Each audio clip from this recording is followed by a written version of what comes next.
Thank you, Madam Chair, members of the committee. My name is Jonathan Covey, and I am the Policy Director for Texas Values Action.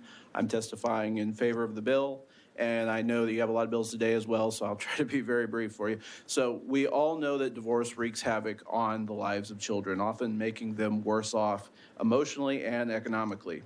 Especially unilateral no-fault divorce makes it more likely that parents will commit injustice against their children by getting a divorce. So HB 3187 does make it less likely that an individual will take lightly their marriage contract and the impact that their actions will have on any children caught up in the situation.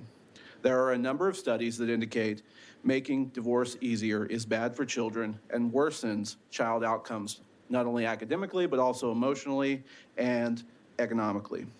This bill gives the non-filing party the opportunity to propose division of community property. It also creates a rebuttable presumption, like the author talked about, that the person not seeking the divorce serve as the joint managing conservator. This reinforces the importance of marriage and maintaining the marriage for children. And lastly, I'll just say from a policy perspective, it was talked about making it, maybe making it more difficult to get into marriage.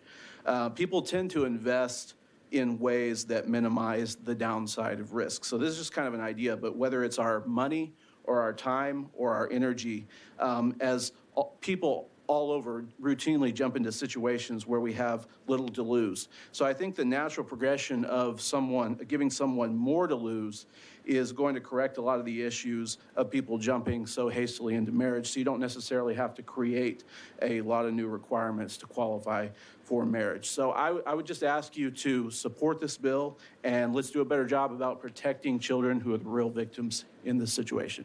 Thank you. Thank you for your testimony. Members, any questions for this witness? The chair recognizes Representative Cook. So if, let's say one spouse, we'll just say spouse A and spouse B, so we don't make this about mom or dad, so let's say spouse A commits adultery, and so as a result of that, spouse B files for divorce. Do you think spouse A should get to pick the proposed property division? Well, I think this doesn't,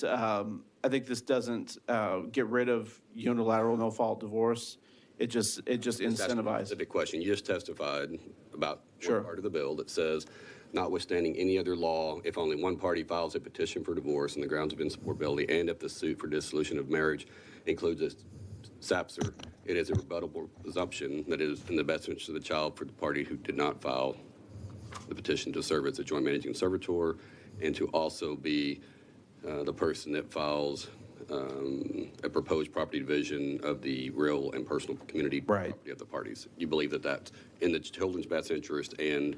Well, I think it's in the children's best interest in preserving the marriage, and I think that it's a rebuttable presumption, so it could be rebutted. Right. Well, what you said a while ago is you believe that it should be a rebuttable presumption that the parties should be joint managing conservators. Right. That's been the law since 1995. Right. Probably when Mr. Green was down here fighting for fathers' equal rights.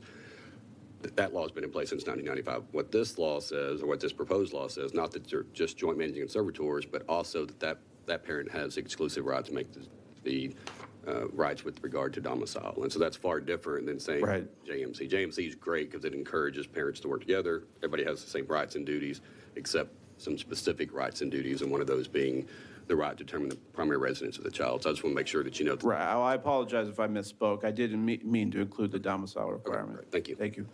Thank you. Members, any other questions? Okay, thank you for your testimony.